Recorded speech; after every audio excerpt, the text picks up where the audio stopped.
Usually, when you use tools like Apollo, Prospeo, Better Contact, all these like data tools, you pay the most amount of money or credits because they're usage based if you actually find an email or a phone number. And now what the Claude skill that we developed does is he finds the email himself. So all you need for this to work is a company domain, so the actual website, and the name of the person. And you can get that with all sorts of platforms. For example, if you want local businesses, you can just go to Outscrapers, Google Map Scraper. That's just an example. You can use Appify, a bunch of things, right? So you can get Google Maps data, and all you're going to scrape here is not emails, not phone numbers. All you need is the domain and the name of the person, which is extremely easy and extremely cheap. So you can sign up here. You get like 1,000 records for $3, literally. And because you don't need to find emails, it's much cheaper. Okay? Once you have this list, and that's going to look something like this. I censored the information. This is like an example list. Only has 50 people. The original list had like 6,000 that we pulled for one of our campaigns. But this is all data that's publicly accessible, right? And we have the website, we have the domain, which is basically the same thing, and we have the first name and last name. I blurred the last name too, just for privacy reasons, all right? And in this case, these are software companies. And you can also use like Prospeo, that's what we use. The nice thing, it only costs like $49 a month. And you really pay credits here per email address and per phone number, but because you don't use Prospeo to do this, it's extremely cheap as well.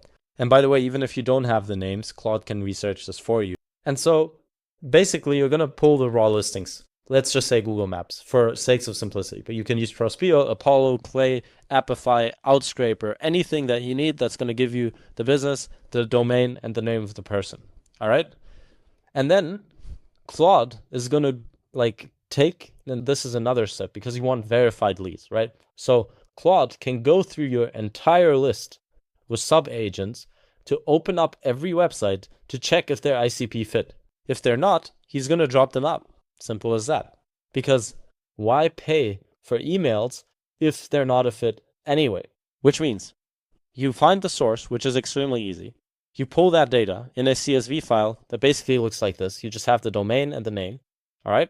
And then you let the Claude skill run through this and like remove all the ones that don't fit who you want to sell to. So ideally, you have a set of criteria that is very clear that you can write down and give to Claude so he can actually verify this. And by the way, just use like Haiku or something for this, not the Opus 5 model, because that's going to absolutely burn your credits if you have a big list. But yeah, and then that's where the Claude skill comes in. So the Claude skill finds the person and the email based on the company and website. And so once the email finder goes through this, your prospect list is going to look something like this. You're going to have a bunch of emails that he found or guessed. That's why we call it email guesser, because he goes through a bunch of iterations to find the right email. And now this is difficult to set up, but we've went through this already. It's going to take this data that you give it, and it's going to output a list with 80% accuracy, which is crazy. 80% is insane, which means 80% of your list, let's say it's 50. Let's be conservative. Let's say it's 50% of the list. We can actually find the email. You're still getting one email for 1 cent. That's nothing. All right? And now there you have a lead list full of emails that Claude just made for you.